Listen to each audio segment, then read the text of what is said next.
প্রস্রাবের সাথে গ্লুকোজের উপস্থিতিকে বলা হয় গ্লাইকোসুরিয়া। একজন সুস্থ মানুষের প্রস্রাবে কখনোই গ্লুকোজ বা সুগার থাকে না, আসে না। প্রস্রাবের সাথে যখন আমরা গ্লুকোজের উপস্থিতি পাবো তখন ওই অবস্থাকে কি বলবো আমরা? গ্লাইকোসুরিয়া। মেডিকেলের ভাষায় বলবো আমরা গ্লাইকোসুরিয়া। এখন এটা বুঝবো কিভাবে যে রোগীর প্রস্রাবে সুগার বা গ্লুকোজ আসছে কিনা? এটা বোঝার উপায় হলো ইউরিন টেস্ট। ইউরিন টেস্ট করলেই তো আমরা জানতে পারবো যে তার সুগার আসছে কিনা। এর বাইরেও সনাতন পদ্ধতিতে যদি কোনো রোগীর প্রস্রাব করার স্থানে পিঁপড়ে আসে তাহলে বুঝবেন যে ওই রোগীর প্রস্রাবে কি আছে? সুগার আছে।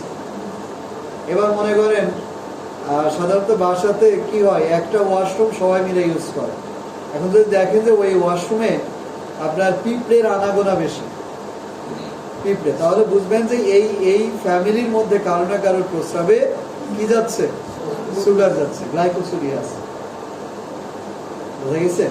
গ্লাইকোসুরিয়া কেন হয়? গ্লাইকোসুরিয়ার কারণ হলো 8টা। আপনার প্রস্রাবের সাথে কেন গ্লুকোজ যাবে? এই 8টা কারণ। 1 নম্বর কারণ হলো ডায়াবেটিস।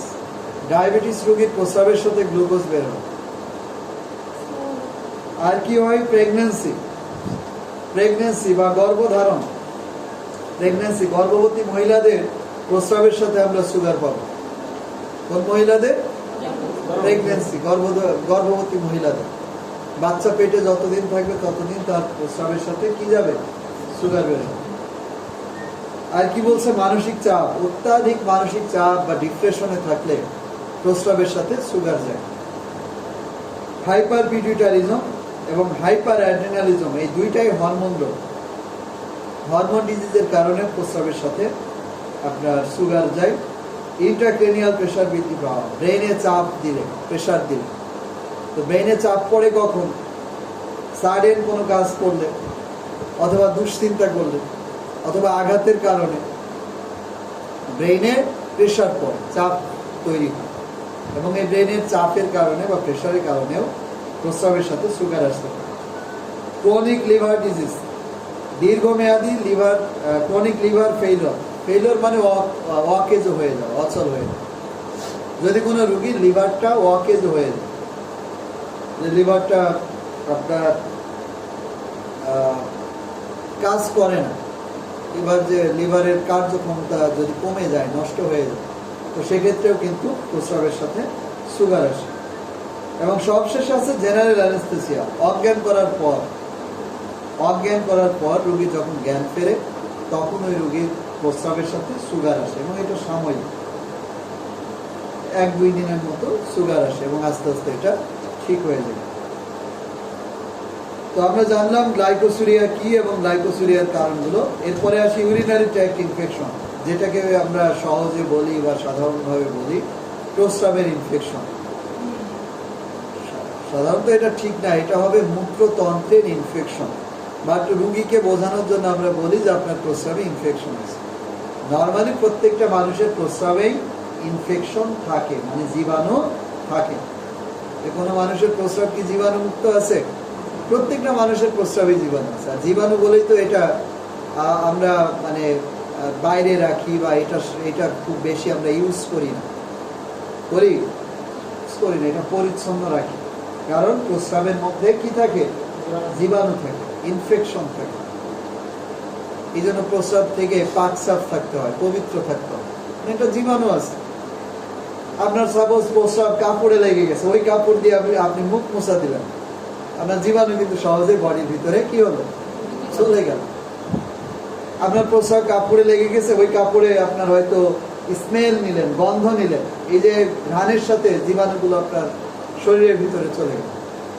এই জন্য পবিত্র থাকতে হয়। প্রস্রাবের রাস্তাটা মূত্র ত্যাগ করার পরে ভালোভাবে পানি দিয়ে ধুয়ে ফেলতে হয়, কেন ওইখান থেকেই জীবাণুগুলো পুরো বডিতে ছড়িয়ে পড়বে। প্রত্যেকটা মানুষের প্রস্রাবেই জীবাণু থাকে। তো এমনি রুগীকে বোঝানোর জন্য যে আপনার প্রস্রাবে ইনফেকশন হয়েছে, আসলে প্রস্রাবে ইনফেকশন বলতে কিছু না, রুগীর মূত্রতন্ত্রে ইনফেকশন হয়েছে। এখন মূত্রতন্ত্রে কি কি থাকে? মূত্রতন্ত্রে একজোড়া কিডনি থাকে। মানুষের মূত্রতন্ত্রে কি থাকে? একজোড়া কিডনি, একজোড়া মূত্রবাহী নালী, যার নাম হলো ইউরেটার। একজোড়া মূত্রবাহী নালী থাকে, একটা ইউরিনারি ব্লাডার বা মূত্রথলি থাকে, আর একটা থাকে মূত্র নালী বা ইউরেথ্রা। 4 পদের জিনিস থাকে। কয় ধরনের জিনিস থাকে? 4 ধরনের অর্গানস থাকে। কোথায়? মানুষের মূত্রতন্ত্রে। মূত্র তৈরির কাজে 4 ধরনের অর্গানস জড়িত। 4 ধরনের অর্গানস। তো কিডনিতে ইনফেকশন হতে পারে, মূত্রবাহী নালী, মূত্রথলি বা মূত্র নালীতেও ইনফেকশন হতে পারে, এবং এই ইনফেকশনটাকেই বলি আমরা ইউরিনারি ট্র্যাক্ট ইনফেকশন বা প্রস্রাবের ইনফেকশন। এটাকে আমরা 2 ভাগে ভাগ করছি, এবং এই রোগটা কিন্তু সংক্রামক রোগ, মানে জীবাণু ছাড়া কিন্তু এই রোগটা হয় না। দুনিয়াতে রোগ কয় ধরনের? 2 ধরনের। এক ধরনের রোগ হয় জীবাণু দ্বারা, যাদের বলি আমরা কমিউনিকেবল ডিজিজ বা সংক্রামক রোগ। আরেক ধরনের রোগ আছে যেগুলো জীবাণু দ্বারা হয় না, হয়তো ইনডিসিপ্লিনের কারণে হয়, অনিয়ন্ত্রিত জীবনযাপনের কারণে। এই রোগগুলোকে বলা হয় অসংক্রামক রোগ। বুঝা গেছে? যে রোগগুলো জীবাণু দ্বারা হয় এদের বলা হয় সংক্রামক রোগ, আর যেসব রোগ জীবাণু ছাড়া হয় এদের বলা হয় অসংক্রামক। যেমন ডায়াবেটিস। ডায়াবেটিস হলো একটা অসংক্রামক রোগ। উচ্চ রক্তচাপ অসংক্রামক রোগ। হার্ট অ্যাটাক অসংক্রামক রোগ। হার্ট ফেইল অসংক্রামক রোগ। শরীরে কোথাও পাথর হওয়া, এগুলো হলো অসংক্রামক রোগ। মানসিক রোগগুলো অসংক্রামক রোগ, কোনো জীবাণু লাগে না। এগুলো হয়তো আপনার অনিয়ন্ত্রিত জীবনযাপনের কারণে এই অসুখগুলো দেখা দেয়। আর যে রোগগুলো জীবাণু দ্বারা হয় এই রোগগুলোকে বলি আমরা সংক্রামক। ভাইরাসের দ্বারা হয়, ব্যাকটেরিয়া দ্বারা হয়, ফাঙ্গাস দ্বারা হয়, প্রোটোজোয়া দ্বারা হয়, এই রোগগুলোকে বলি আমরা সংক্রামক। বোঝা গেছে? তাহলে এই মূত্রতন্ত্রের ইনফেকশন এটাও এক ধরনের সংক্রামক রোগ।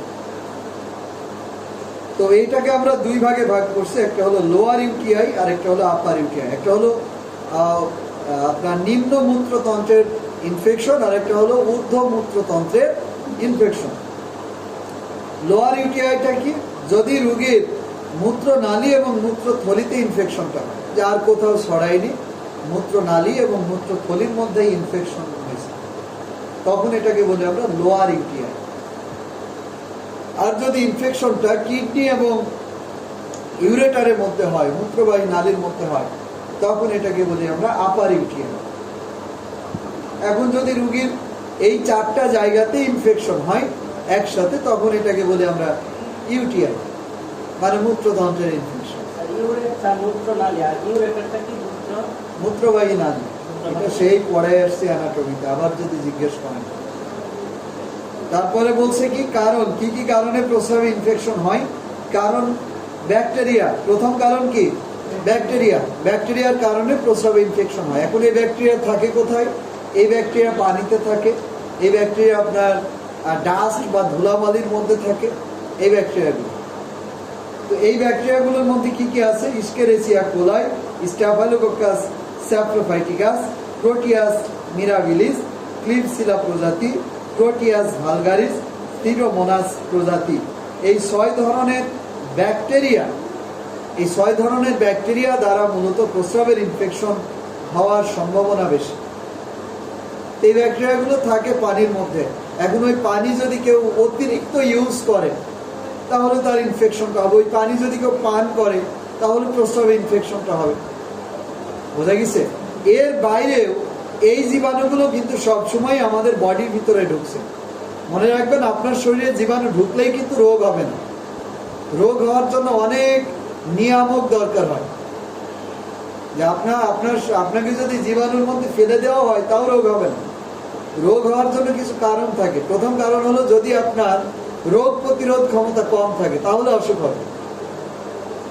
আপনার শরীরের রোগ প্রতিরোধ ক্ষমতা ভালো, অনেক জীবাণু যদি আমি ঢুকাই দিই কোনো অসুখ হবে না। ঠিক আছে? 1 নম্বর হলো যে আপনার রোগ প্রতিরোধ ক্ষমতা ভালো হতে হবে। 2 নম্বর হলো যে আপনার পুষ্টির অবস্থা ভালো থাকতে হবে। যারা অপুষ্টিতে ভোগে তাদের অসুখ বিসুখ বেশি, যে কোনো জীবাণু যে আক্রান্ত করতে পারে। 3 নম্বর হলো যে আপনার সাইকোলজিক্যালি ভাবে একটু আত্মবিশ্বাসী থাকতে হবে, যে এরকম ধরে নিতে হবে যে আপনার কোনো অসুখ বিসুখ হবেই না, হলেও আপনাকে তেমন কিছু করতে পারবে না, তাহলে আপনার অসুখ বিসুখ কম হবে। আর আপনি যদি মনে মনে বলেন যে আমার সবসময় অসুখ অসুখ করে, সবসময় অসুখ অসুখ লাগে, তাহলে কিন্তু আর অসুখ আপনার পিছু ছাড়বে না। বুঝতে পারছেন? মনের একটা জোর থাকতে হবে। যাদের মনের জোর বেশি তাদের অসুখ বিসুখ কম, আর মন দুর্বল থাকলে অসুখ বিসুখ হবে। আপনি আটকে রাখতে পারবেন না, 2 দিন পর পর অসুখ হবে। এটা হলো সাইকোলজিক্যাল একটা ব্যাপার। এরকম অনেক বিষয় থাকে, ঠিক আছে? আরেকটা হলো যে আপনার সৃষ্টিকর্তার একটা বিষয় থাকে, যে সৃষ্টিকর্তা চাইলে আপনার অসুখ হবে, সৃষ্টিকর্তা না চাইলে অসুখ হবে। বোঝা গেছে? এই অনেকগুলো বিষয় থাকে। এখন হয়তো এই জীবাণুযুক্ত পানি ইউজ করার কারণে, জীবাণুযুক্ত বা ময়লা কাপড় পরিধান করার কারণে, ময়লা আন্ডারগার্মেন্টস ইউজ করার কারণে প্রস্রাবের ইনফেকশনগুলো দেখা দেয়। এর বাইরেও কিন্তু পানি কম পান করার কারণে প্রস্রাব ইনফেকশন হয়। আর একজন মানুষের চলার জন্য প্রত্যেক দিন 3 থেকে 4 লিটার পানি পান করতে হয়। কয় লিটার? 3 থেকে 4 লিটার পানি নেয় প্রতিদিন। এখন এই 3 থেকে 4 লিটার পানি যদি আপনি পান না করেন, তাহলে প্রস্রাব ইনফেকশন হয়। আর পানি পান না করার কারণে ইনফেকশনের সম্পর্ক কি? মানুষ যখন পানি পান করবে না, তখন তার রোগ প্রতিরোধ ক্ষমতা ডাউন হয়ে যাবে, শরীর দুর্বল হয়ে যাবে। আপনার পানি যদি পর্যাপ্ত আপনি পান না করেন, আপনার শরীর দুর্বল হয়ে যাবে। এই দুর্বলতার সুযোগ নেবে জীবাণু, তখন আপনার নানা রকমের অসুখ হবে। বিশেষ করে প্রস্রাবে ইনফেকশনটা হবে, কিডনি ইনফেকশন হবে।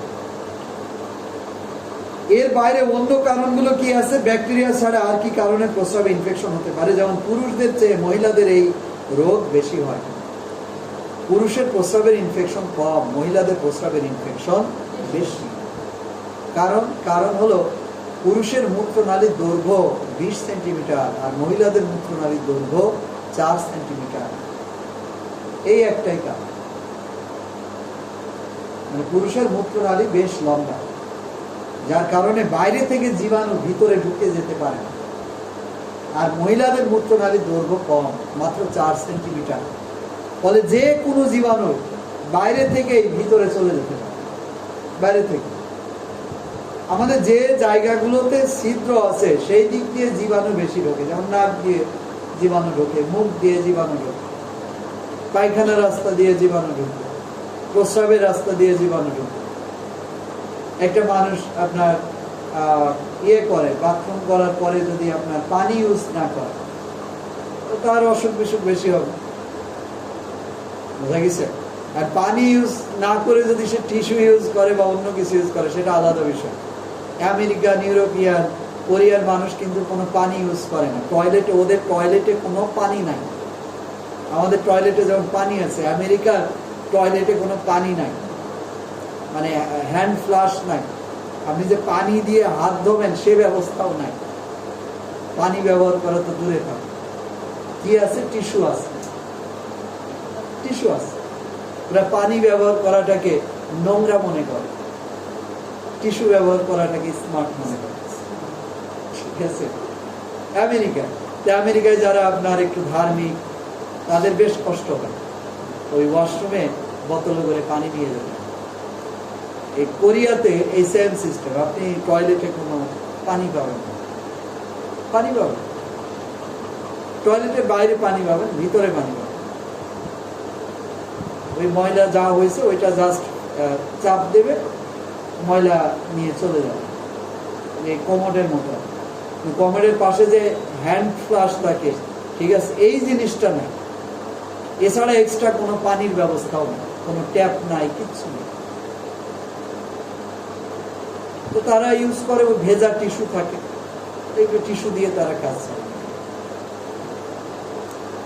দুর্বল ব্যক্তিগত পরিচ্ছন্নতা, অর্থাৎ যারা পরিষ্কারের দিক থেকে দুর্বল, পরিচ্ছন্নতার দুর্বল, কাপড় চোপড় ময়লা, তার ওয়াশরুম ময়লা। মানুষের 60% রোগ হয় বাথরুম থেকে।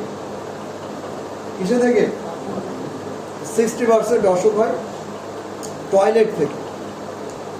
আপনার বেডরুমের থেকে টয়লেটের যত্ন নিতে হবে বেশি। একদম টয়লেটটা থাকতে হবে ঝকঝকা, ফকফকা, মানে এরকম একটা টয়লেটের পরিবেশ রাখতে হবে যেন এখানে বসে থাকা যায়, বা এখানে মানে ময়লা যে আছে দৃশ্যমান, এটা যেন দেখা না যায়। আর যদি ময়লা থাকে টয়লেট যদি স্যাঁতসেঁতে থাকে, ভেজা থাকে, তাহলে অসুখ বিসুখ হবে বেশি, আপনারও হবে, বাচ্চা কাচ্চা হবে। এবং এই যে সেন্ট বা যেটাকে আমরা ওডর বলি, গন্ধ বলি, এই গন্ধের প্রতি মানুষের এক ধরনের প্রতিক্রিয়া আছে। গন্ধ, বাজে গন্ধ, এটা মানুষের শারীরিক বৃদ্ধি বাধাগ্রস্ত করে, মানসিক বৃদ্ধি বাধাগ্রস্ত করে, কর্ম ক্ষমতা কমিয়ে দেয়। আপনি যদি একটা ডাস্টবিনের পাশে আপনার বাসা হয়, দেখবেন যে আপনার শরীরের কোনো উন্নতি নেই, আপনার মানসিক শক্তি কমে যাচ্ছে। ইভেন আপনার দেখা যাবে যে কাজ করতে ইচ্ছা করবে না, অলস অলস লাগবে। বুঝা গেছে? এবার আপনি যদি সেন্ট ইউজ করেন, পারফিউম ব্যবহার করেন, আপনার কর্ম ক্ষমতা বেড়ে যাবে, আপনার কাজ করতে ভালো লাগবে, অটোমেটিক কাজ করতে ভালো লাগবে, ইচ্ছা করবে, মনে হবে সারাদিন কাজ করি। ওই যে ভালো সুগন্ধি গন্ধ, এইগুলো এফেক্ট করে। আমরা যেমন প্রতিদিন গোসল করি, গরমকালে তো অনেকে 2-3 বার গোসল করে। ইউরোপ, আমেরিকা এরা মাসে 1-2 বার গোসল করে। ঠিক আছে, মানে ম্যাক্সিমাম মানুষ। ধার্মিক যারা, তারা আলাদা বিষয়। এই চীনের মানুষ, জাপান, এরা আপনার ডেইলি গোসল করে, মানে ওই 1 সপ্তাহ বা 2 সপ্তাহ বা 1 মাস 2 মাস পর এদের শরীর ময়লা হয় না। এখন যারা আপনার কাদামাটির কাজ করে তাদের বিষয় আলাদা। যারা অফিসিয়াল কাদামাটির মধ্যে যায় না, অফিসিয়াল কাজকর্ম করে, তারা অনেক লেটে গোসল করে। থাকে কিভাবে? আপনার রুম থেকে বের হওয়ার সময় বডি স্প্রে ইউজ করবে, মানে এই সুগন্ধির কারণে তার শরীরে যে দুর্গন্ধ আছে এটা বোঝা যায়। এই স্মেল, এটা মানুষের জীবনে বেশ ভালো প্রভাব ফেলে, সুগন্ধি, পারফিউম বলেন, সেন্ট বলেন, এটা মানুষের দৃষ্টি আকর্ষণ করে। আচ্ছা, অসুখ বিসুখ কমায় দেয়। ইউরিনারি ক্যাথেটারাইজেশন, যাদের প্রস্রাবের রাস্তায় ক্যাথেটার করা আছে, কি করা আছে?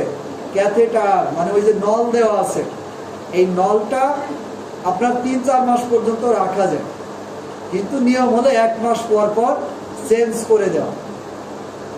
এখন যদি কেউ 2-3 মাস রাখে, তার প্রস্রাবে ইনফেকশন হবে। আর কি বলছে? ডায়াবেটিস আছে যাদের, তাদের ইনফেকশন হয় প্রস্রাবে।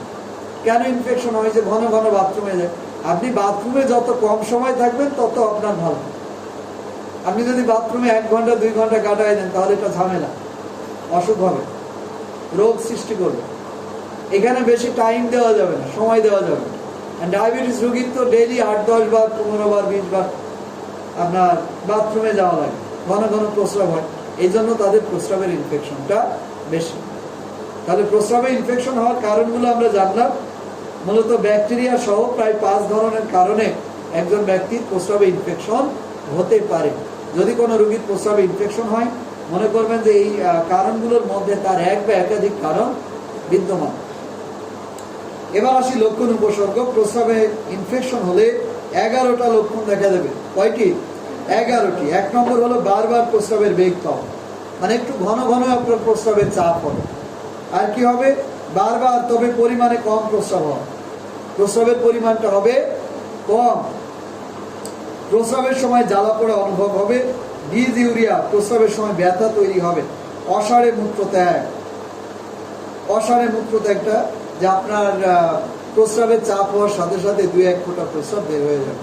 অথবা আপনি ওয়াশরুম থেকে আসছেন, বের হয়েছেন, দেখছেন যে 2-1 ফোঁটা প্রস্রাব বের হয়ে গেছে, এটাকে বলা হয় অসাড়ে মূত্রত্যাগ। এটা এক ধরনের অসুখ, এটাকে ইম্পটেন্সি বলে, মানে প্রস্রাব ধরে রাখতে না পারা, ইম্পটেন্সি ডিজিজ বলে। বুঝা গেছে? বুঝবেন কিভাবে? রুগী বলবে যে আমার মানে প্রস্রাবের চাপ হওয়ার সাথে সাথে 2-1 ফোঁটা প্রস্রাব বের হয়ে যায় বাথরুমে যেতে যেতে। অথবা রুগী বলবে যে আমি ওয়াশরুম থেকে প্রস্রাব করে বের হয়েছি, টয়লেট করে বের হয়েছি, দেখছি যে আবার আমার 2-1 ফোঁটা প্রস্রাব বের হয়ে গেছে। এটার নামই ইম্পর্টেন্স, এটা অসুখ। যাদের এই প্রবলেম আছে, একজন নেফ্রোলজিস্ট দেখাতে হবে, ঠিক আছে, বা ইউরোলজিস্ট দেখাতে হবে, মানে কিডনি বিশেষজ্ঞ ডাক্তার দেখাতে হবে। এটার জন্য এরপরে বলছে দুর্গন্ধযুক্ত প্রস্রাব, প্রস্রাবে মারাত্মক গন্ধ থাকবে, সাধারণত আষ্টে গন্ধ থাকে। ঘোলাটে মূত্র, প্রস্রাবের রংটা হবে ঘোলা সাদা টাইপের। আর কি হতে পারে? হ্যামাসুরিয়া। হ্যামাসুরিয়া হলো প্রস্রাবের সাথে রক্ত আসা। সুপ্রাপিউবিক অঞ্চলে ব্যথা, সুপ্রাপিউবিক মানে তল পেটে ব্যথা করবে। কোথায়? তল পেটে পেইন হবে। এর বাইরে কি হতে পারে? পাইরেক্সিয়া, জ্বর থাকতে পারে। রাইগোর, কাঁপুনিও থাকতে পারে, অর্থাৎ কাঁপুনি দিয়ে জ্বর আসবে। কি দিয়ে? কাঁপুনি দিয়ে জ্বর আসবে। কাঁপুনি দিয়ে জ্বর আসবে। তারপরে যেটা বলছে যে নওশিয়া থাকতে পারে। নওশিয়া অর্থ বমি ভাব, বমি ভাব থাকতে পারে বা বমি হতে পারে। এই 11 ধরনের লক্ষণ প্রকাশ পেতে পারে। যদি এই লক্ষণগুলো সব হয়তো একসাথে প্রকাশ পাবে না, এর মধ্যে যদি 5-6টা লক্ষণও প্রকাশ পায় বা 2-1টা লক্ষণও প্রকাশ পায়, সন্দেহ করি যে তার প্রস্রাবে ইনফেকশন আছে। এরপরে কি করি? তাকে আমরা কিছু পরীক্ষা নিরীক্ষা দিই। এখানে প্রায় 3টা পরীক্ষার কথা বলা আছে। কয়টা পরীক্ষা? 3টা। একটা পরীক্ষা হলো ব্লাড টেস্ট। তো ব্লাডের সিবিসি পরীক্ষা করি আমরা, আর সিরাম ক্রিয়েটিনিন করি। এই সিরাম ক্রিয়েটিনিন এটা কিডনির পরীক্ষা, এটা কিডনি ফাংশন টেস্টের মধ্যে পড়ে। এটা অর্থাৎ আপনার কিডনি ভালো আছে না খারাপ আছে এটা জানার জন্যই এই পরীক্ষাটা করতে পারেন। সিরাম ক্রিয়েটিনিন, যে আপনার কিডনি ভালো আছে না খারাপ আছে এটা জানা। এই সিরাম ক্রিয়েটিনিন করলে সাধারণত আপনার কিডনির অবস্থা সম্পর্কে জানা যায়। Serum creatinine. ইউরিন আরএমি, অর্থাৎ এটাই মূলত প্রস্রাবের পরীক্ষা। ইউরিন আরএমি, যে প্রস্রাবে ইনফেকশন আছে কিনা জানার জন্য ইউরিন আরএমি টেস্ট করি আমরা। আরেকটা হলো আল্ট্রাসোনোগ্রাফি, হোল অ্যাবডোমেন, পুরো পেটের আমরা আল্ট্রা করি। সাথে কেইউবি অঞ্চল, কেইউবি মানে কিডনি অ্যান্ড ইউরিনারি ব্লাডার, সংক্ষেপে কেইউবি বলে। অর্থাৎ বিশেষ করে আমরা পেটের আলট্রা করবো এবং বিশেষ গুরুত্ব দেবো কোথায়? কিডনি এবং ইউরিনারি ব্লাডার বা মূত্রথলিতে বেশি গুরুত্ব দেবো। দেখবো যে সেখানে পাথর, টিউমার বা ইনফেকশন আছে কিনা। ইনফেকশন থাকলে আলট্রা করলেও এটা বোঝা যায়। কি বোঝা যায়? যাদের কিডনিতে ইনফেকশন আছে তাদের কিডনিটা বড় হয়ে যায়। একজন সুস্থ মানুষের কিডনির দৈর্ঘ্য হলো 12 সেন্টিমিটার, আর যাদের প্রস্রাবে ইনফেকশন আছে তার কিডনির দৈর্ঘ্য হয়ে যাবে 15 সেন্টিমিটার, 14 সেন্টিমিটার। মানে এইটা মেপেই আমরা বুঝতে পারি যে তার কিডনিতে গণিত হয়েছে। বোঝা গেছে? এই এবার আসি চিকিৎসা।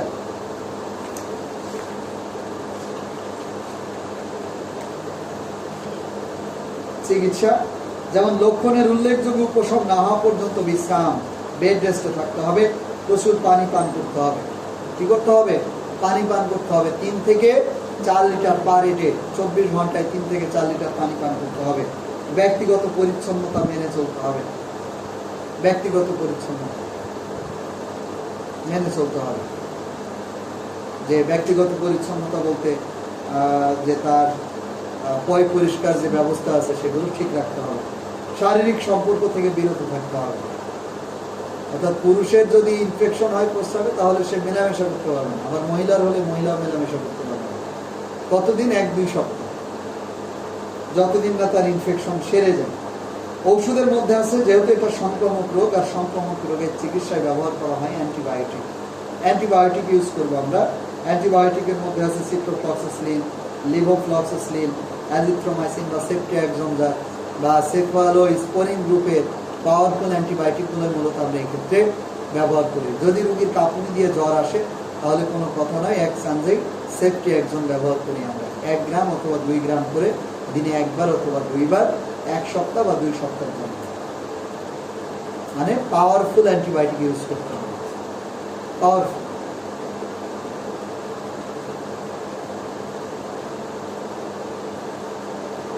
আর রিক্লাইমিং ইস্যু আসলে রুগীর দেওয়া হয় সেই দুর্বল, প্রেশার দুর্বল, সেই 3 বছর পর দেখা যায় আগে 85 প্রেশার করে থাকে, সেখানে থেকে 60 কিন্তু দুর্বল মাথা চলে যায়। এটা কি খাইতে পারে? খাইতে না পারলেও তাকে মানে জোর জবরদস্তি করে খাওয়াই। যেখানে অ্যান্টিবায়োটিক লাগে সেখানে অ্যান্টিবায়োটিক দিতে গেলে জ্বরে ভিটামিন দেওয়া যায়, কিন্তু পাতলা পায়খানায় ভিটামিন দেওয়া যায়। বুঝতে পারছেন? রুগীর কথাই তো আর ওষুধ দিই না আমরা, আমাদের সিস্টেম অনুযায়ী ওষুধ দিই আমরা, বইপত্র পড়ে ওষুধ দিই। আর রুগী বললো যে আমার অ্যান্টিবায়োটিক ভালো লাগে না, তাই বলে কি তার অ্যান্টিবায়োটিক বন্ধ করবো? মানে এই কথাগুলো আপনাদের বলার সুযোগ পাইনি, কিন্তু আমাদের ক্ষেত্রে এটা বলার চান্সই পাবে না। ট্রিটমেন্ট নিলে নাও, না নিলে যাও। সে বেড রেস্টে থাকবে, বেডে শুয়ে থাকবে, অ্যান্টিবায়োটিক দেবো, বেডে শুয়ে থাকবে, ক্যানুলা করে দেবো, বেডে শুয়ে থাকবে, পড়ে থাকবে। অ্যান্টিবায়োটিক লাগলে অ্যান্টিবায়োটিক দিতেই হবে, অ্যান্টিবায়োটিকের বিকল্প কোনো কিছু নেই। অ্যান্টিবায়োটিক লাগলে এটা দিতেই হবে, অ্যান্টিবায়োটিকের বিকল্প কোনো কিছু নেই, দরকার এটা দিতে হবে। এখন যদি অ্যান্টিবায়োটিক দিলাম কাজ করলো না, তাহলে মারা যেতে হবে, আর কিছু করার নেই, যেটাকে বলা হয় অ্যান্টিবায়োটিক রেসিস্ট্যান্স। অ্যান্টিবায়োটিক দরকার, অ্যান্টিবায়োটিক দিচ্ছি, কিন্তু তার দেহে কাজ করছে না। তাহলে এখন উপায় কি? উপায় হলো ওই রোগীর মৃত্যুবরণ করে নেওয়া। এরকম অসংখ্য মানুষ প্রতিদিন মারা যাচ্ছে অ্যান্টিবায়োটিক কাজ না করার কারণে, মারা যাচ্ছে। বুঝা গেছে? এই সুস্থ হবে কি হবে না, এটা ডিপেন্ড করবে কিসের উপরে? রোগীর প্রত্যাশার উপরে, রোগীর উপরে নির্ভর করবে। যদি কোনো রোগী চায় যে আমি বাঁচবো না, বাঁচতে যায় না, কোনো ডাক্তারের ক্ষমতাও নাই তাকে টিকিয়ে রাখে, সে এমনি মারা যাবে। আপনার তো একটা প্রত্যাশা থাকতে হবে, ভালো হওয়ার তো একটা জোর থাকতে হবে। যেখানে যে ওষুধ লাগবে সেটা দিতেই হবে, তার যে কন্ডিশনে থাকতে হবে। মনে করেন মুখে খাওয়ার মতো এনার্জি তার নাই, তাহলে ওষুধ চলবে কি কোন পথে? শিরা পথে, ইনজেকশনে চলবে। কোনো খাওয়ার কোনো শক্তি এনার্জি তার ভিতরে, শিরা পথে ওষুধ চলবে, কিছু করার নেই। আচ্ছা,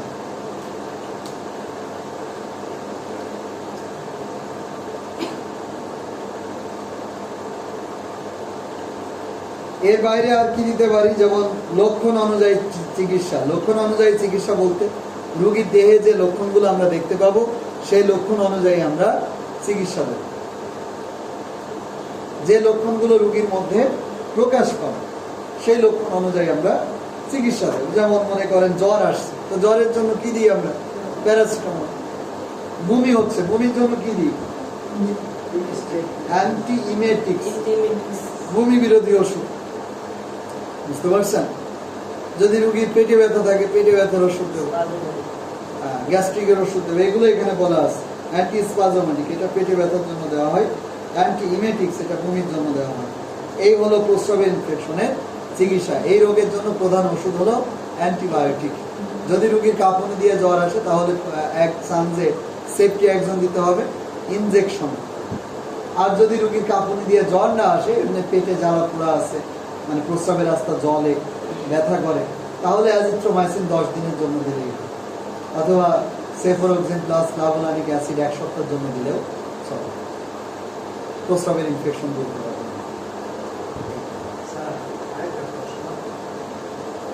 বৃদ্ধ মহিলা বা বৃদ্ধ পুরুষ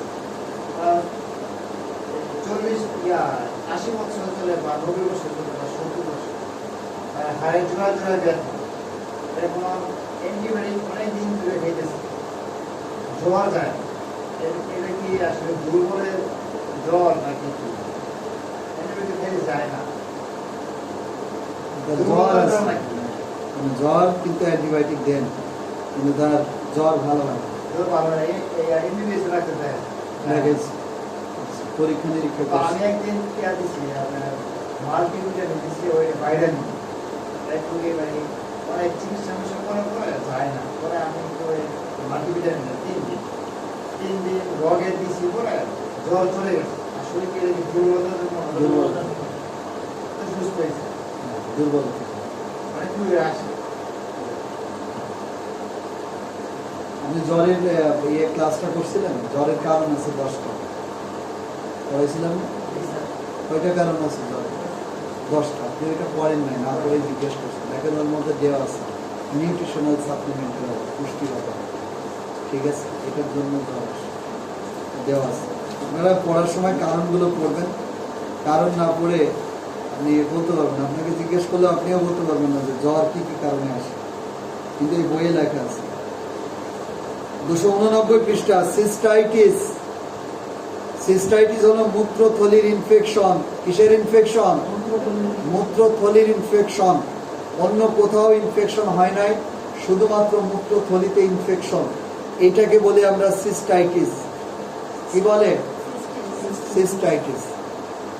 অন্য কোথাও ইনফেকশন হয়নি, ইনফেকশন হয়েছে কোথায়? মূত্রথলিতে। তখন এটাকে বলি আমরা সিস্টাইটিস, মূত্রথলির ইনফেকশন। মূত্রথলির ইংরেজি কি? Urinary bladder. গুড। এই যে পরিভাষাগুলো মনে রাখতে হবে, নতুবা আপনি রিপোর্টও করতে পারবেন না, প্রেসক্রিপশনও করতে পারবেন না। ডক্টরের সাথে কাজ করা তো দূরের কথা। আপনাদের মধ্যে সব থেকে ভালো স্যালারি পায় যারা ডক্টরের সাথে কাজ করে, সার্জনদের সাথে কাজ করে, এবং সার্জনদের সাথে আপনারাই কাজ করবেন। প্যারামেডিক যারা, নার্স যারা, সব থেকে স্যালারি বেশি আপনার ওই ওটি নার্স এবং যারা আপনার মিডওয়াইফাই আছে, মানে যারা আপনার নর্মাল ডেলিভারি করাইতে পারে, এই নার্সগুলোর স্যালারি অনেক বেশি।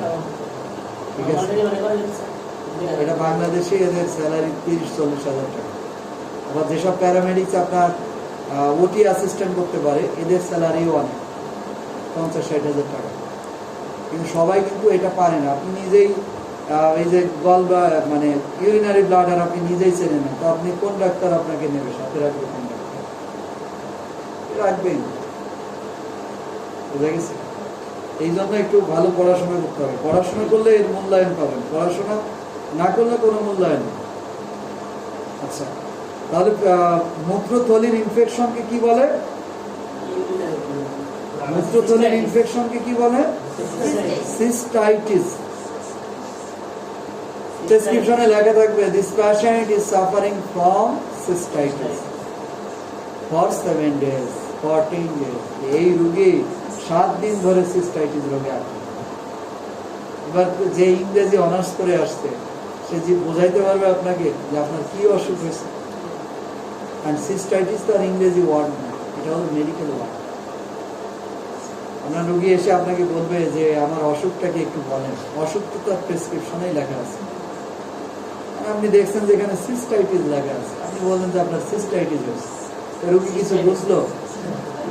রোগী তো কিছুই বুঝলো না। রোগী বলবে যে আমার অসুখটা কিসের সেটা বলেন। আপনি বারবার বলতেছেন সিস্টাইটিস, তো কিছুই তো বুঝতেছেন। আপনাকে বোঝায় বলতে হবে যে আপনার মূত্রথলিতে ইনফেকশন হয়েছে, তাহলে এবার বুঝবেন। আপনি না বুঝে তো আর আরেকজনকে বোঝাইতে পারবেন না। কারণ কি কি কারণে ইনফেকশন হয়? কারণ হলো 3টা। 1 নম্বর কারণ হলো ব্যাকটেরিয়া। যেসব ব্যাকটেরিয়া প্রস্রাবের ইনফেকশনের জন্য দায়ী, ওই ব্যাকটেরিয়াগুলোই মূত্রথলির ইনফেকশনের জন্য দায়ী। বুঝতে পারছেন? যে যে কারণে প্রস্রাবে ইনফেকশন হয় সেই একই কারণে কিন্তু মূত্রথলির ইনফেকশনও। কিন্তু মূত্রথলির ইনফেকশনকে আপনি প্রস্রাবের ইনফেকশনও বলতে পারেন, আবার নাও বলতে পারেন। এটাকে আপনি সিস্টাইটিসও বলতে পারেন, আবার প্রস্রাবের ইনফেকশনও বলতে পারেন। মূলত সিস্টাইটিস থেকেই প্রস্রাবের ইনফেকশনটা দেখা যায়। আগে সিস্টাইটিস, এরপর প্রস্রাবের ইনফেকশন, এরকম। অন্যান্য কারণের মধ্যে আছে ইডিওপ্যাথিক, মানে অজানা কারণ। ইডিওপ্যাথিক অর্থ হলো অজানা। অনেক সময় এমন কিছু রোগ হয় যে রোগগুলোর কারণ আপনি হন্য হয়ে খুঁজলেও পাবেন না। এটাকে বলা হয় ইডিওপ্যাথিক কজেস, অজানা কারণে রোগ। অনেক বিধিনিষেধ মানে, সব কিছু মানে, এরপরেও অসুখ। এটাকে বলে ইডিওপ্যাথিক, অজানা কারণে অসুখ। ড্রাগসের কারণে হতে পারে, ড্রাগস যেমন কেমোথেরাপি, অর্থাৎ যাদের ক্যান্সারের চিকিৎসা করা হয় এই রোগীদের মূত্রথলির ইনফেকশনটা বেশি। রেডিয়েশন থেকে এটা হয়, রেডিয়েশন, তেজস্ক্রিয়তা। যারা ভারী যন্ত্র পরিচালনা করে, যারা সূর্যের আলো মানে সূর্যের অতি বেগুনি রশ্মি, বিশেষ করে দুপুর বেলায় কাজকর্ম করে সূর্যের আলোর ভিতরে, তাদের এই মূত্রথলির ইনফেকশন হওয়ার ঝুঁকি বেশি। এর বাইরেও যারা ভারী যন্ত্রপাতি অপারেট করে, ট্রেনের ইঞ্জিন চালায়, লঞ্চের ইঞ্জিন চালায়, এক্সরে মেশিন অপারেট করে, অনেক ভারী যন্ত্রপাতি আছে না, এইগুলোর জন্য এই যন্ত্র রেডিয়েশন থেকে আপনার মূত্রথলির ইনফেকশন হতে পারে। দীর্ঘদিন ধরে ক্যাথেটার ব্যবহার করলে রাসায়নিক পদার্থ যেমন স্পার্মিসাইড জেলি অর্থাৎ জন্ম বিরতিকরণের জেল ব্যবহার করতে পারে, জন্ম বিরতিকরণ বা কন্ট্রাসেপটিভ জেল ইউজ করার কারণেও মূত্রথলির ইনফেকশন হতে পারে। কার হতে পারে? মহিলারও হতে পারে, পুরুষেরও হতে পারে। অন্যান্য রোগের উপস্থিতি যেমন মহিলাদের পিআইডি রোগ, এন্ডোমেট্রিওসিস বা জরায়ুর প্রদাহ, ক্রনস ডিজিজ ইত্যাদি রোগ থেকেও আপনার মূত্রথলির ইনফেকশন হতে পারে। অন্যান্য রোগের মধ্যে আছে গর্ভবতী মহিলাদের মূত্রথলির ইনফেকশন বেশি হয়। যে সকল মহিলা মেনোপজ সময় অতিক্রম করছে অর্থাৎ 50 ঊর্ধ্ব মহিলাদের বা 60 ঊর্ধ্ব মহিলাদের মূত্রথলির ইনফেকশনটা একটু বেশি হয়। পুরুষ যাদের প্রোস্টেট আকারে বড় এবং সেই সকল পুরুষের মূত্রথলির ইনফেকশন হয় যাদের প্রোস্টেট গ্রন্থি বড় হয়ে গেছে, মানে 50 ঊর্ধ্ব পুরুষ মানুষেরও মূত্রথলির ইনফেকশনের ঝুঁকিটা বেশি। এরপরে আসি ক্লিনিক্যাল ফিচার্স বা লক্ষণ উপসর্গ, যেমন বারবার প্রস্রাবের বেগ কম, প্রস্রাবের সময় জ্বালা পোড়া করে বারবার, তবে পরিমাণে কম মূত্রত্যাগ, হ্যামাসুরিয়া থাকতে পারে। হ্যামাসুরিয়া হলো প্রস্রাবের সাথে রক্ত আসা, ঘোলাটে কিংবা অতি দুর্গন্ধযুক্ত মূত্র, তল পেটে অস্বস্তি বোধ, তল পেটে চাপ বোধ, সামান্য জ্বর থাকতে পারে বা কাঁপুনি দিয়ে জ্বর আসতে পারে। এখন এটা ট্রিটমেন্ট, পরীক্ষা নিরীক্ষা কি দেব?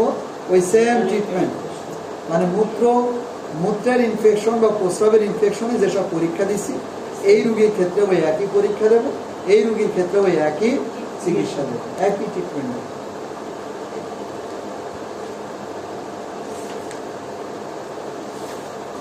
এরপরে যে রোগটা আছে রোগটার নাম নেফ্রেটিক সিনড্রোম। রোগের নাম কি?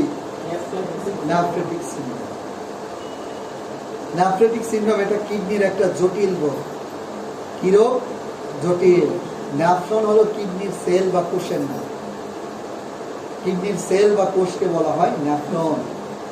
সহজ কথা বললে কিডনির জালিকা, যেটা দিয়ে রক্ত থাকে পরিষ্কার হয়, এই জিনিসগুলোর নাম হলো নেফ্রন।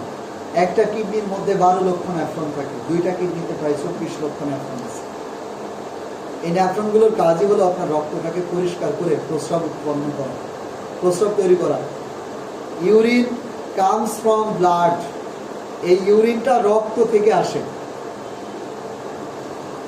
প্রত্যেকটা প্রাণীর ইউরিনের সোর্স হলো ব্লাড, রক্ত থেকে আসে। রক্ত পরিষ্কার করার পরে যে ময়লাটা তৈরি হয় এই ময়লাটার নামই ইউরিন।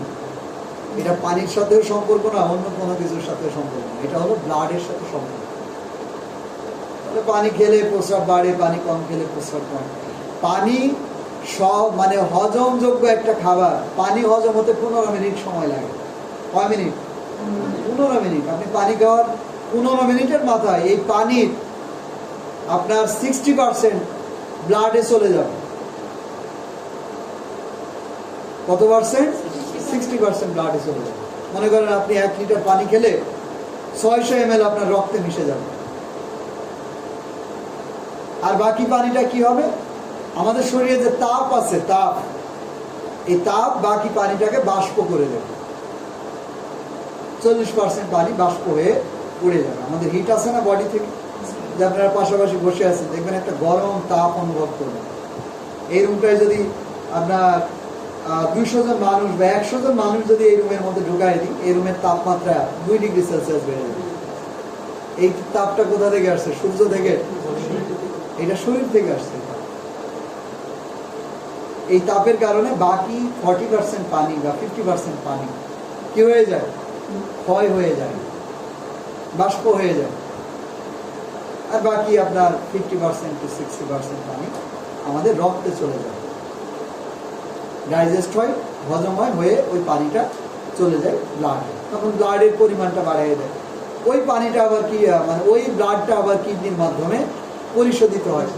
তখন দেখি যে আপনার পানি খাওয়ার আগে আপনার ব্লাড ছিল 5 লিটার, এখন পানি খাওয়ার পরে আপনার ব্লাড হলো 5.5 লিটার। বুঝতে পারছেন? বা 5 লিটার 200 বা 5 লিটার 300 ml। এখন পানি খাওয়ার পরে আপনার প্রস্রাবের পরিমাণ বাড়বে। ওই যে এক্সট্রা যে পানিটা রক্তে যুক্ত হয়েছে ওই পানিটাই আবার প্রস্রাবের সাথে বের হয়ে যাবে। এই তো নেফ্রেটিক সিনড্রোম এটা একটি জটিল রোগ। নেফ্রেটিক সিনড্রোম কাকে বলে এখানে দেওয়া আছে। মূলত 2টা কারণ বা 2টা লক্ষণকে আমরা নেফ্রেটিক সিনড্রোম বলে, একটা হলো প্রোটিনিউরিয়া আরেকটা হলো হাইপো অ্যালবুমিনিউরিয়া। যদি কোনো রোগীর প্রস্রাবের সাথে প্রোটিন যায়, প্রস্রাবের সাথে যদি কোনো রোগীর আমিষ বের হয়ে যায়, কি বের হয়ে যায়? আমিষ। আমিষ চেনেন? খাইছেন কখনো? আমিষ খাইছেন? আমিষ খাইছেন কি খান নাই? খাইছেন? দুইটা আমিষের নাম বলেন। তো নতুন তো সোহট, নতুন তো কি হয়েছে? আপনাকে জিজ্ঞেস করছি আমিষ খাইছেন কিনা। আমি খাইলে বলবেন যে খাইছি, না খাইলে বলবেন যে খাই নাই। নতুন পুরাতনের সাথে সম্পর্ক নেই। এই একদম পিছনে বলেন, আমিষ খাইছেন? আমিষ চেনেন? পিছনে আপনি, আর অন্যদিকে দেখাই দেখাই দেন তো। আপনি আমিষ চেনেন? আমিষ চেনেন? চেনেন না? আপনি আপনি চেনেন? আমিষ চেনেন? আমি যাকে প্রশ্ন করি তাকে অ্যান্সার দিতে বলবেন। চেনেন? আমিষ চেনেন? ডিম দুধ এগুলো আমিষ খাইছেন কখনো? আর কি আছে আপনি বলেন।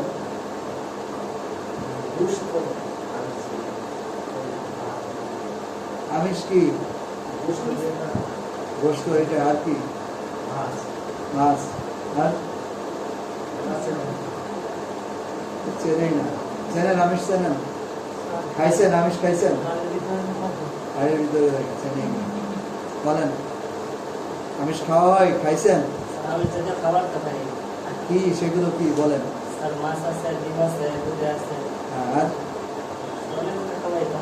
দুনিয়ায় হাজার হাজার খাবার, আপনি নাম বলেন দুই তিনটা। আপনি বলেন। হ্যাঁ, বসে বলেন, বসে।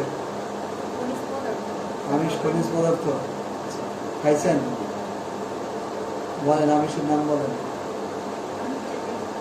হ্যাঁ, নাম বলেন।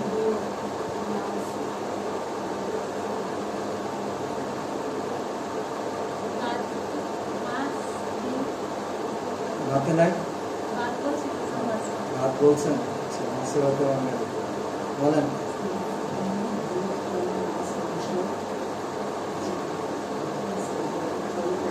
আপনাদের কারোর ক্লিয়ার না, বলতে পারবেন? হাসে, না পারলেও হাসে। না পারলে কি মানুষ হাসে? মানুষ ব্যর্থ হলে কেউ হাসে? ব্যর্থ হলে মনের ভিতরে রাগ হয়, আর আপনারা হাসেন। এই জন্য আপনাদের সাকসেস রেট কম। ঠিক আছে? অন্য দেশের মানুষ যদি কোনো কিছু না পারে তো ওরা, ওদের চেহারাটা একদম রাগে লাল হয়ে যায়। আমি কেন পারলাম না? ভাই রাগে গজ গজ গজ গজ করে, আমি কেন পারলাম? কারণ রাগ মানুষকে পরিবর্তন করাই দেয়। কি করাই দেয়? পরিবর্তন করাই দেয়। হয় ভালো পরিবর্তন, খারাপ। মানে রাগ করে অনেকে গাড়ি বাড়ির মালিক হয়ে গেছে। রাগ করে অনেকে আপনার মানে জজ, ব্যারিস্টার, ম্যাজিস্ট্রেট হয়ে গেছে রাগ করে। অনেক উদাহরণ আছে, অনেক। আপনাদের তো এই জেলাতে একজন আছে, কাদের মোল্লা। তো আপনার ফুটপাতে মানে খাইতে পাইতো না এই লোকটা। ঠিক আছে? এ ঠিক 3 বেলা খাবার পাইতো না। অবস্থা দেখছেন কতগুলো মানুষ এখন করছে। এইটা কিভাবে হয়েছে? মনে করেন যে রাগ ছাড়াই হয়েছে? এই কাদের মোল্লা রাগ না করে হয়ে গেছে? রাগ জেদ তাকে চেঞ্জ করে দিচ্ছে। রাগ সে না পারার কারণে কিন্তু হাসে না, তার ভিতরে জেদ তৈরি হয়েছে, রাগ, এগুলো তৈরি হয়েছে। অসংখ্য উদাহরণ আছে, অসংখ্য। রাগ করে বাড়ি থেকে বের হয়ে গেছে, যে অনেক কিছু করে গেছে। আপনি কোনো কিছু না পারলে হাসবেন। হাসলে কি হয় জানেন? হাসলে আপনার যে ভিতরে যে এনার্জি, শক্তি, এইটা আসে না। মানে রাগের বিরুদ্ধে হলো হাসি। আপনার ভিতরে রাগ আছে, এখন যদি একটা হাসি দিয়ে দেন, ওই রাগটা থাকবে। আর আমাদের দেশের নেচার হলো যে আমাদের দেখবেন 20 কোটি না মানুষ, 30-40 কোটি বাংলাদেশ, অনেক বেশি। যেদিকে যায় শুধু মানুষ আর মানুষ, গিজ গিজ গিজ গিজ গিজ, এত মানুষ। বুঝতে পারছেন? এত মানুষ। আমাদের দেশে স্বভাব একটা, না পারলেই হাসে, হাসে হাসি দিয়ে উড়াই যায়, মানে ওর ভিতরে কোনো রাগও তৈরি হলো না, জেদও তৈরি হলো না, সব বুঝলাম না যে আমি যে পারলাম না এটা আমার ব্যর্থতা। মানুষ যখন বুঝতে পারে যে আমি ব্যর্থ, তখন সে নতুন কিছু করার চেষ্টা করে। যতক্ষণ না সে বুঝতে পারে যে আমি ব্যর্থ, ততক্ষণ তার কোনো সেন্স নেই, সে এটাকে নর্মালাইজ করে। নর্মাল যাই হোক, হাসবেন না, আপনার কেন পারলেন না এটা নিজেকে কোশ্চেন করেন, কেন পারলেন না, এই যে জিনিস। এই আমিষের কাহিনী আপনারা ক্লাস 3-তে বা 4-এ বিজ্ঞান বই পড়ে আসছেন। খাদ্যের 7টা উপাদান: শর্করা, আমিষ। আমিষ কি অনেকে বলতেই পারলেন না। আমিষ হলো খাদ্যের মহা গুরুত্বপূর্ণ উপাদান।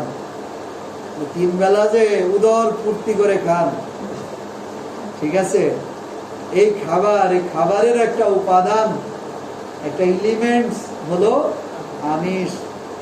ইংরেজিতে বলা হয় প্রোটিন। খালি সারা জীবন খেয়ে গেলেন, কি খেলেন এইটা যাচাই বাছাই করলেন, ঠিক আছে। আপনাদেরকে বিষ খাওয়ায় মেরে ফেলা একদমই ইজি।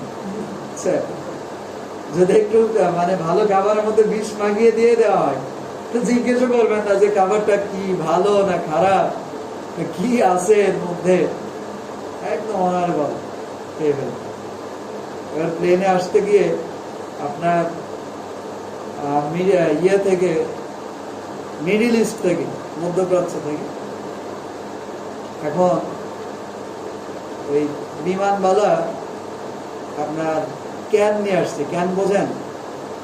যে পেপসি যে ক্যান থাকে না, যেগুলো ওই যে অ্যালুমিনিয়ামের যে ইয়েগুলো, চ্যাপ্টা যে বোতলগুলো, বোতল তো না, ক্যানই বলে। এই ক্যান নিয়ে আসছে, যে ক্যান নেবেন কে কে, মানুষ হুন্ডি খেয়ে নেওয়া শুরু করছে, অনেকে খাওয়া শুরু করছে। যে এই জিনিসটা যে খাচ্ছেন জানেন, এক যাত্রীকে জিজ্ঞেস বলে এটা তো ভালো জিনিস, 7 আপ। বাংলাদেশে দেখবেন যে কোনো পানি খেলেই কি বলে 7 আপ, ঠিক আছে, মোজো খেলেও বলে 7 আপ, এরকম বলে না, কোকা কোলা এরকম বলে। এটা তো 7 আপের মতো, এটা তো 7 আপের মতো, ঠিক আছে, তো এটা তো বিয়ার, মানে মদ। এটা যে মদের কথা বলছি, আমি বমি করা শুরু করে দিচ্ছি। সর্বনাশ, কি করলাম আমি, মদ খেয়ে ফেলছি না যে। মানে বিমানবালার দোষ না, সে কিন্তু বলেই দিছে যে বিয়ার। এই হুজুগে বাঙালি ভাবছে যে ওরা এটা উন্নত মানের কোনো 7 আপ, পেপসি, কোকা কোলা, তাতে আবার ক্যানে দিছে বিদেশি জিনিস, ভাবছে যে খুব মজার জিনিস, খাওয়া শুরু করে দিচ্ছে। তার ইমান আমল সব শেষ। আপনাদের অবস্থাটা এইরকম। আপনাদের ইমান নষ্ট করা মানে 1 সেকেন্ডেরও বিষয় না। আপনাদের ইমান এইরকম অবস্থায় আছে, ইমানটা একটু শক্তিশালী করতে হবে। তো যাই হোক, খাদ্যের গুরুত্বপূর্ণ উপাদান 7টা। একটা হলো শর্করা, একটা আমিষ, একটা স্নেহ বা চর্বি, 4 নম্বরটা হলো ভিটামিন, 5 নম্বরটা হলো খনিজ, ঠিক আছে, 6 নম্বর হলো পানি, আর 7 নম্বর হলো আঁশ। আঁশ তো চেনেন না, অনেকেই চেনেন। আমি চেহারা দেখেই বলতে পারি তার মনের মধ্যে কি চলছে, কিছুটা আন্দাজ করতে পারি। আঁশ হলো ওই যে পুঁই ডাটা চেবানোর পরে যে ছোবড়াটা হয় না, এটার নাম আঁশ। এটাকে ফাইবার বলে। আর কচি পুঁই ডাটার মধ্যেও তো ফাইবার থাকে, কিন্তু সেটাকে আমরা বুঝতে পারি না, সেটা অনেক নরম থাকে, তার কারণে বোঝা যায় না ফাইবার। এই 7টা উপাদান নিয়ে খাবার তৈরি। আপনি ভাত, মাছ, মাংস, দুনিয়ায় যত খাবার খাবেন, সব খাবারের মধ্যে এই 7টা উপাদান আপনি কম বেশি পাবেন। কোনো খাবারে কোনো একটা উপাদান অনেক বেশি, কোনো খাবারে কোনো একটা উপাদান অনেক কম। 7টা উপাদান। আমিষ আমাদের মাংস তৈরি করার জন্য লাগে, আপনার হাড় তৈরি করার জন্য লাগে। যে আমাদের শরীরে যে মাংস আছে না, মাংস দেখেন, হাড় দেখেন, এই আমিষ আপনার মাংস তৈরি করে দেয়, আপনার হাড় তৈরি করে দেয় এই আমিষ। এই জন্য আমিষ আমাদের খুব বেশি দরকার হয়, খুব বেশি প্রয়োজন। 5টা খাবার আছে পৃথিবীর মধ্যে, যে 5টা খাবারকে বলা হয় প্রধান আমিষ জাতীয় খাবার বা ফার্স্ট ক্লাস প্রোটিন। এর মধ্যে আছে আপনার মাছ, মাংস, ডিম, দুধ আর ডাল। এই 5টা খাবারকে বলা হয় প্রধান আমিষ। এই খাবারের মধ্যে যে পরিমাণ আমিষ আছে, দুনিয়ার আর কোনো খাবারে এত আমিষ লেগেছে। আপনার মাংস আর মুসুরি ডাল সমান সমান আপনার আমিষ।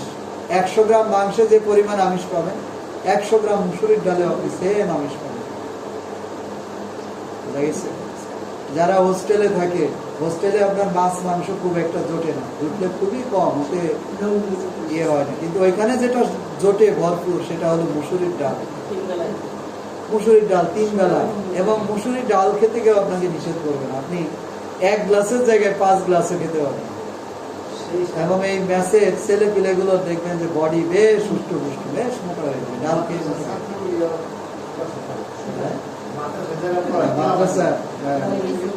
মাদ্রাসার ছেলে মেয়ে বেশ এই ডালের গুণ। ঠিক আছে, এই যে মাংসেও মানুষ মোটা হয়, এই ডালেও মানুষ মোটা হয়, মাংস বাড়ে, মাংসে মাংস বাড়ে। তো যাই হোক, এই রোগের 2টা লক্ষণ, একটা হলো প্রস্রাবের সাথে কি আসে, প্রোটিন বা আমিষ আসে। আপনি যে আমিষ খান, এটা আবার প্রস্রাবের সাথে বের হয়ে যায়। এবার বলেন তো আপনার দেহের কোনো উন্নতি হবে? কোনো উন্নতি হবে না। এখন আপনার প্রস্রাবের সাথে আমিষ যাচ্ছে, এটা বুঝবো কিভাবে? সুগার গেলে কি দেখে বুঝি? পিঁপড়া দেখে, গুড়। আর যদি আপনার প্রস্রাবে আমিষ যায়, তাহলে প্রস্রাবে ফেনা হবে বেশি। কি হবে বেশি? ফেনা হবে বেশি। ঠিক আছে, আর গন্ধ থাকবে না, মাছ পচা গন্ধ। প্রস্রাবটা হবে ঘোলা টাইপের। তাহলে বুঝবেন যে আপনার প্রস্রাবের সাথে কি চলে যাচ্ছে? আমিষ, মহামূল্যবান আমিষ চলে যাচ্ছে। ঠিক আছে, 800 টাকা কেজি মাংস খাচ্ছেন, এটা সব প্রস্রাবের সাথে চলে যাচ্ছে, সব চলে যাচ্ছে। আরেকটা হলো হাইপোঅ্যালবুমিনুরিয়া, রক্তে আমিষের পরিমাণ কমে যাবে। যদি কোনো ব্যক্তির প্রস্রাবে আমিষ বের হয়ে যায় এবং রক্তে আমিষের পরিমাণ কমে যায়, তখন যে ওই অবস্থাটাকে বলি আমরা নেফ্রেটিক সিনড্রোম। কি বলা হয়? নেফ্রেটিক সিনড্রোম। নেফ্রেটিক সিনড্রোমের কারণ হলো 8টা। 1 নম্বর হলো অজানা কারণ। অনেকের এমনিই হয়, কেন হয় এটা জানা যায় না সহজে। তারপরে বলছে ইনফেকশন বা সংক্রমণের কারণে হতে পারে। সংক্রমণ যেমন এইডস রোগের কারণে, সিফিলিস বা টক্সোপ্লাজমা, মানে ভয়ঙ্কর রকমের সংক্রমক রোগের কারণে এই অসুখটা দেখা দেয়। তারপরে বলছে ওষুধের সাইড ইফেক্ট হতে পারে, যেমন ব্যথার ওষুধ। ব্যথার ওষুধ খেলে কিডনি শক্তিশালী হয় না নষ্ট হয়? নষ্ট হয়।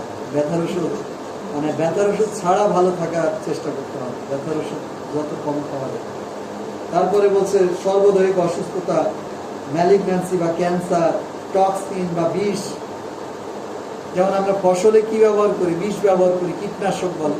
আবার মৌমাছির শরীরে কি থাকে? বিষ থাকে। বিষ থাকে না? বিষ থাকে। সাপের যেগুলো বিষাক্ত সাপ, কি থাকে? বিষ থাকে। কুকুরের শরীরে বিষ থাকে। এইসব বিষও আপনার এই রোগ হওয়ার জন্য দায়ী। সাপোজ কাউকে কুকুরে কামড় দিচ্ছে, তারও এই অসুখ হয়ে যেতে পারে। সাপে কামড় দিলে এই অসুখ হতে পারে।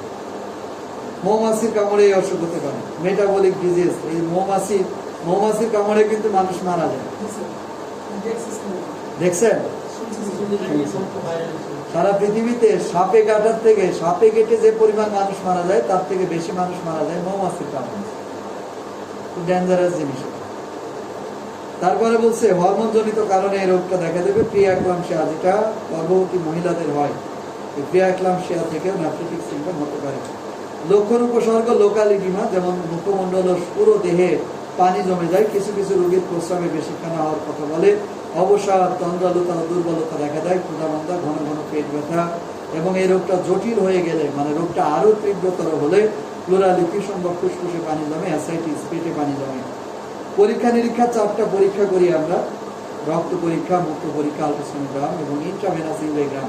এটা এন্ডোস্কোপির মতো একটা পরীক্ষা। এন্ডোস্কোপিতে করা হয় কোন দিক দিয়ে? মুখ দিয়ে। আর এই পরীক্ষাটা করা হয় প্রস্রাবের রাস্তা দিয়ে। এই ইউরেগ্রামটা করা হয়। চিকিৎসার ক্ষেত্রে কি বলছে? খাবারে লবণের পরিমাণ খুবই কম দিতে হবে, বেশি লবণ দেওয়া যাবে না।